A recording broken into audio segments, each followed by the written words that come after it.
Hello दोस्तों, स्वागत है आपका हमारे यूट्यूब चैनल दिव्यांका एजुकेशन में। आज हम आपके लिए लेके आए हैं हिंदी का एक बहुत ही ज़्यादा स्पेशल टॉपिक, वाक्यांश के लिए एक शब्द।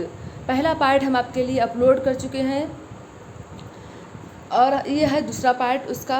ये सभी परीक्षाओं के लिए बहुत ही ज़्यादा इम्पॉर्टेंट है और UP TET, C TET, REET पैट वगैरह के लिए सभी के लिए बहुत ही ज़्यादा इम्पॉर्टेंट है। आप लास्ट तक इस वीडियो को देखिएगा, आपको बहुत ही ज़्यादा फ़ायदा होगा और इसी से एग्ज़ाम में एक क्वेश्चन ज़रूर पूछा जाता है। चलिए आगे स्टार्ट करते हैं।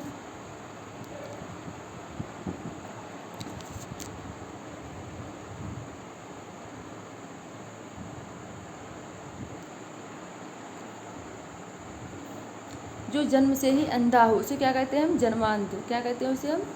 जन्मांध कहते हैं। क्या कहते हैं? जन्मांध। ठीक है। इसमें फिर इसका आता है जो उच्च कुल में पैदा हुआ हो उसे हम क्या कहते हैं? कुलीन। जो उच्च कुल में पैदा हुआ हो उसे हम क्या कहते हैं? कुलीन कहते हैं। फिर आता है जिस पर उपकार किया गया हो उसे हम क्या कहते हैं? उपकृत। क्या कहते हैं? उपकृत कहते हैं। उसके लिए हम क्या कहते हैं? उपकृत। जिस पर उपकार किया गया हो उसे हम क्या कहते हैं? उपकृत। फिर आता है जो धर्म का काम करे उसे हम क्या कहते हैं? धर्मात्मा। क्या कहते हैं? धर्मात्मा। जो धर्म का कार्य करे। उसके बाद आता है सब कुछ जानने वाला। सब कुछ जानने वाले को क्या कहते हैं हम? सर्वज्ञ। जिसको सब कुछ, सबका ज्ञान हो उसे हम क्या कहते हैं? सर्वज्ञ। युद्ध में स्थिर रहने वाला। युद्ध में स्थिर रहने वाला युधिष्ठिर। जिसका उच्चारण अच्छा हो उसे हम क्या कहते हैं? सदाचार। क्या कहते हैं? सदाचार। 54वां क्वेश्चन है जिस पुरुष की पत्नी की मृत्यु हो गई हो। जिस पुरुष की पत्नी की मृत्यु हो गई उसे हम क्या कहते हैं? विधुर। ठीक है। फिर अगला क्वेश्चन है जो अभी अभी पैदा हुआ हो उसको हम क्या कहते हैं? नवजात। हम लोग कहते हैं ना नवजात शिशु, मतलब नवजात शिशु का मतलब है बिल्कुल तुरंत का बच्चे का जन्म हुआ हो उसे हम क्या कहते हैं? नवजात। तीनों लोगों का स्वामी उसे हम कहते हैं त्रिलोकी। अपने त्रिलोकी हम लोग भगवान विष्णु को भी बोलते हैं। फिर अगला क्वेश्चन आता है जिससे रूप जिसका रूप अच्छा ना हो, कहते नहीं कुरूप, उसे हम क्या कहते हैं? कुरूप कहते हैं। जिसका रूप अच्छा ना हो, कुरूप, बहुत ही देखने में गंदा होता है या फिर जिसकी मतलब रंग रूप ज़्यादा अच्छा नहीं है तो फिर उसे हम क्या कहते हैं? कुरूप कहते हैं। फिर आता है जिसके हाथ में व्रज हो, व्रजपाणी। ठीक है। जिसके हाथ में व्रज हो उसे हम क्या कहते हैं? व्रजपाणी। व्रजपाण भगवान विष्णु को भी बोला जाता है। फिर आता है एक ही आदमी का अधिकार। ठीक है। एक ही आदमी का अधिकार उसे हम कहते हैं एकाधिकार। मन में होने वाला ज्ञान। मन में होने वाला ज्ञान अंतर्धान। मन में होने वाला ज्ञान अंतर्धान। अंतर्धान खुद का मतलब बहुत से लोग अंतर्ध्यान करते हैं। उसके बाद अगला क्वेश्चन आता है कि दूसरों, मन में होने वाला ज्ञान अंतर्ध्यान। फिर दूसरों का दोष खोजने वाला। दूसरों का दोष खोजने वालों को हम कहते हैं छिंद्रावेशी। क्या कहते हैं? छिंद्रावासी। जो कुछ नहीं जानता उसे हम क्या कहते हैं? अनभिज्ञ। क्या कहते हैं? उसे हम अनभिज्ञ कहते हैं। जो प्रमाण से सिद्ध हो सके, जो प्रमाण से सिद्ध हो चुके उसे हम कहते हैं प्रमेय। ठीक है। प्रमेय। मैथ में हम लोग इसे प्रमेय प्रूफ करते थे, उसे हम कहेंगे प्रमेय। बदला चुकाने की इच्छा। क्या कहते हैं उसे? बदला चुकाने की इच्छा। प्रतिचिकीर्षा। क्या कहते हैं उसे? प्रतिचिकीर्षा। फिर अगला क्वेश्चन आता है प्राण रक्षा करने वाला। क्या कहते हैं उसे हम? प्राणद। प्राण की रक्षा करने वाला, प्राणद। ठीक है। दोपहर के बाद का समय। दोपहर के बाद का समय इसे हम क्या कहते हैं? अपराह्न। अच्छा, शाम के समय को हम लोग क्या कहते हैं? संध्या। क्या कहते हैं? संध्या। जिसकी उपमा ना हो, उपमा का मतलब तुलना ना हो, ठीक है, तो उसे हम क्या कहते हैं? अनुपम।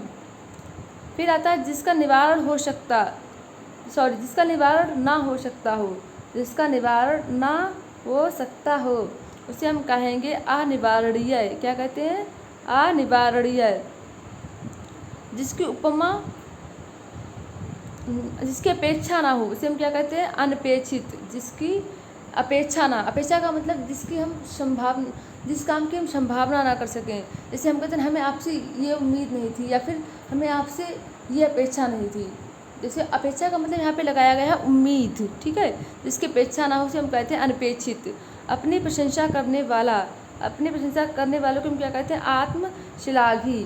ठीक है। अपनी प्रशंसा करने वाला आत्मश्लाघी। ठीक है। कार्य करने वाला व्यक्ति क्या कहते हैं, कार्यकर्ता। कार्य करने वाला व्यक्ति को क्या कहते हैं, कार्यकर्ता, ठीक है। उसके बाद आता है पीछे,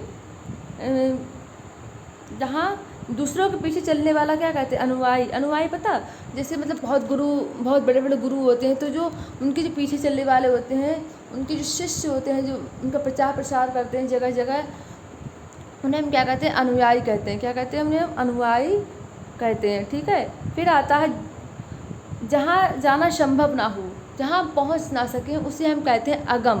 क्या कहते हैं, अगम। बहुत ही अच्छा क्वेश्चन, लास्ट तक देखिएगा, बहुत अच्छे से समझ में आएगा आपके। हर क्वेश्चन मतलब हर एग्जाम में पूछा जाता है, इसका बहुत ही इम्पॉर्टेंट टॉपिक है। सारे आए हुए क्वेश्चन हैं, हमने नोट करके हैंड नोट्स बनाए हैं, बहुत ही अच्छे से आपको पसंद आएंगे, जो विश्वास है। फिर अगला क्वेश्चन आता है जिसकी गहराई का पता ना हो, ठीक है। अतः, अतः, अतः का मतलब होता है यहाँ पे अथाह। यहाँ पे अथाह का मतलब होता है जिसकी मतलब जिसकी कोई क्या कहें, लिमिट ना हो, लिमिट ना हो, जिसकी गहराई का पता ना हो, ठीक है। फिर आता है जो कभी मरता ना हो, उसे हम क्या कहते हैं, अमर। ये तो आप जानते होंगे बहुत अच्छे से, हम लोग कहते हैं ना अजर अमर, तुम क्या अमर हो, मतलब कुछ चीज़ों के लिए अमर बोला जाता है, ठीक है। या फिर आप अमर होके नहीं आए हैं, तो कभी कोई इंसान अमर नहीं रहता। अमर का मतलब जो कभी मरता ना हो, ठीक है।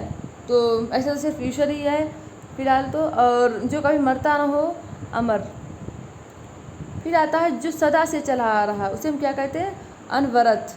जो सदा से चला आ रहा है उसे हम कहते हैं अनवरत, ठीक है। जिसकी कल्पना ना की जा सके, जिसकी कल्पना, जिसकी उम्मीद ही ना हो हमें किसी चीज़ की, उसे हम क्या कहते हैं, अकल्पनीय। क्या कहते हैं, अकल्पनीय, ठीक है।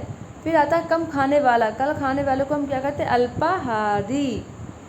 फिर अगला क्वेश्चन आता है जिसकी तुलना ना की जा सके, जिसकी तुलना की ना जा सके, तो उसे हम कहते हैं, इसको तुलना ना की जा सके उसे हम कहते हैं अतुलनीय, अतुलनीय, ठीक है। जो कानून के विरुद्ध हो, इसे क्या कहते हैं, अवैध। हम लोग कहते हैं अवैध रूप से गलत है, ठीक है। तो फिर अवैध शब्द का यूज़ करते हैं, जो कानून के विरुद्ध हो, जो कानून की नज़र में गलत हो, उसे हम अवैध कहते हैं। जो आगे की ना सोचता हो, उसे हम क्या कहते हैं, अदूरदर्शी, अदूरदर्शी, ठीक है। लेकिन जो मतलब कि जो दूर तक देखता हो, दूर तक सोचता हो ना, उसे हम क्या कहते हैं, दूरदर्शी कहते हैं। धरती और आकाश के बीच का स्थान क्या कहते हैं, अंतरिक्ष।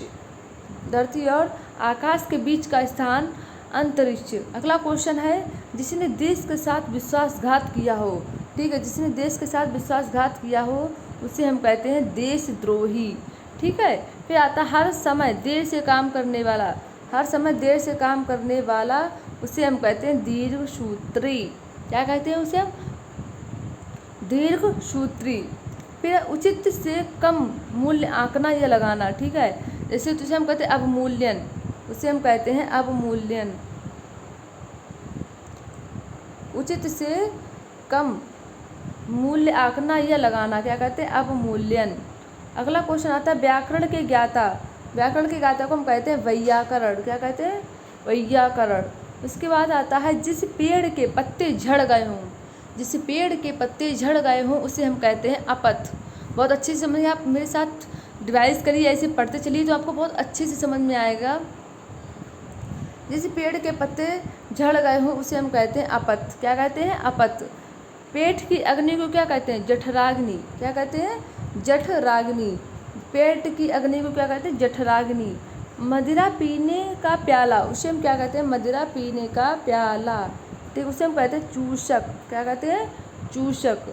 फिर आता है जो स्त्री के वशीभूत हो, उसे हम कहते हैं स्त्रैण। क्या कहते हैं, स्त्रैण। फिर अगला क्वेश्चन आता है सवाल जवाब बहस हुज्जत, दिए गए उत्तर पर उत्तर, उसे हम क्या कहते हैं, प्रत्युत्तर। प्रत्युत्तर मतलब जैसे कोई इंसान जब कोई प्रश्न पूछ रहा हो तो हम उसके लगातार उत्तर दिए जा रहे हो तो उसे हम क्या कहते हैं, प्रत्युत्तर। चाहे वो कितने प्रश्न पूछ रहा हो लेकिन हम वैसे ही उसका रिप्लाई करते जा रहे हैं तो उसे हम कहते हैं प्रत्युत्तर। जो सबको समान रूप से देखता हो उसे हम कहते हैं समदर्शी। क्या कहते हैं, समदर्शी। जिसके पार देखा ना जा सके, मतलब जो सबको समान रूप से देखता है उसे तो हम समदर्शी कहते हैं, लेकिन जिसके पार देखा ना जा सके तो उसे हम कहते हैं अपारदर्शी। क्या कहते हैं, अपारदर्शी। फिर तैरने की इच्छा, इसे हम कहते हैं तितीर्षा। क्या कहते हैं? तितीर्षा कहते हैं। ठीक है।